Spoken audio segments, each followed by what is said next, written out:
This week's Parashah has a very curious name, Chayei Sarah. In Hebrew, this means the life of Sarah.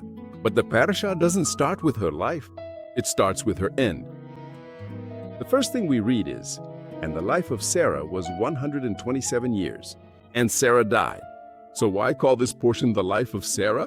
Because this Parashah is not about how life ends. It's about how true life, the legacy, the kindness, the mission, continues even after we are gone. Abraham Avinu is in mourning. He has just buried his beloved wife in the cave of Machpelah, and now he has one last urgent mission. His son Isaac needs a wife, but not just any wife. He cannot marry the women of Canaan. He needs someone from his own family, someone who truly understands the mission of Chesed, the special kindness they began. Abraham calls his oldest and most trusted servant, Eliezer. He makes him take a powerful and binding oath. "Go to my homeland and find a wife for my son." Think about the responsibility Eliezer has. He is not just choosing a wife. He is choosing the next matriarch of the Jewish people, the woman who will literally inherit Sarah's tent. Eliezer takes 10 camels loaded with gifts and travels for a long time. Finally, he arrives at the city of Haran at dusk. He stops his camels near the town's well. It's the time when the young women come out to draw water. And here, Eliezer becomes anxious. How will he know which is the right woman? He is looking at dozens of young women. Could he ask for a miraculous sign? No. Eliezer decides to set a test, but it's not a test of beauty, wealth, or intelligence. It's a test of character, a test of chesed, kindness. He stands by the well and prays to Hashem. "God, please help me. I will stay here. When a young woman comes to draw water, I will ask her, 'Please, let me drink a little water from your jug.' If she says drink, that's good, it's polite, but it's not enough. But if there is a young woman who says, 'Drink, and I will also draw water for all your camels until they have finished drinking,' let her be the one you have chosen for Isaac." Let's think about this test for a second. Giving water to a thirsty traveler is the bare minimum. It's basic hospitality. But giving water to 10 camels? Our sages teach us that a camel, after a long journey through the desert, can drink more than 100 liters of water. Giving water to 10 camels means going down to the well, filling a heavy jug, coming up, pouring it into the trough, and running back to do it all over again and again and again. Eliezer was looking for someone who would not only do what was asked, but who would see an extra need, a great and difficult need, and volunteer to solve it.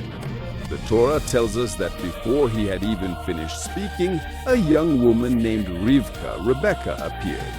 Eliezer ran up to her and asked, "Please, for a sip of water." Rivka immediately said, "Drink, my lord." But then she didn't wait. She saw the unspoken need, and she said the exact words of the test. "I will also draw water for your camels until they have finished drinking." And now pay attention to the word the Torah uses. Just as Abraham ran to his guests last week, the Torah says about Rivka, Batarach, and she ran. She ran to the well. She quickly emptied her jug. She didn't walk. She ran. She did the hard work with joy and energy. And Eliezer knew right away. This was not an ordinary young woman. This was the heiress to the tent of Abraham and Sarah. The lesson of Chayei Sarah is that Sarah's life was not just in the 127 years that she lived. Her life was kindness. And that life continued the moment Rivka ran to give water to the camels. The lesson, the work after the party. This reminds me of a story about the Silva family. On Sunday, they threw a big birthday party for Grandma. It was wonderful. There was cake, music, and all the uncles, cousins, and friends came. The party lasted all afternoon. At the end of the day, everyone said their goodbyes. Bye, it was great. Bye, thanks for everything. And they went home. In the living room, only Mr. and Mrs. Silva were left, exhausted. And the kitchen looked like a battlefield. There were piles of dirty dishes, half-full glasses, crumpled napkins, and pots everywhere. It was the unspoken need. It was the work of the camel. Mr. Silva sighed and said, "Let's leave this for tomorrow. I'm too tired." But their son Gabriel, 14 years old, who was in his room playing video games, heard the sigh. He paused the game. He could have stayed quiet. The party was over. He wasn't the host. No one asked him to help. But he left his room. He went into the kitchen, grabbed a sponge, and said, "Dad, Mom, you can go rest. Let me do the dishes. You've already done everything." And then his younger sister, Anna, seeing her brother at the sink, ran over. "Batarat!" She grabbed a dish towel and said, "I'll dry and put them away." And that night, Mr. and Mrs. Silva saw something more important than a clean kitchen. They saw chesed. They saw the spirit of Rivka. The final lesson of Chayei Sarah. All of our lives are full of opportunities to offer a sip of water, a thank you, a good morning, the work we're asked to do. But the lesson of Chayei Sarah is, where are the camels in our lives? Where is the extra work that no one is asking for? The dirty dishes that aren't yours, the friend who needs help moving, the overwhelmed coworker you could help? Chayei Sarah teaches us that legacy is not built by doing the bare minimum.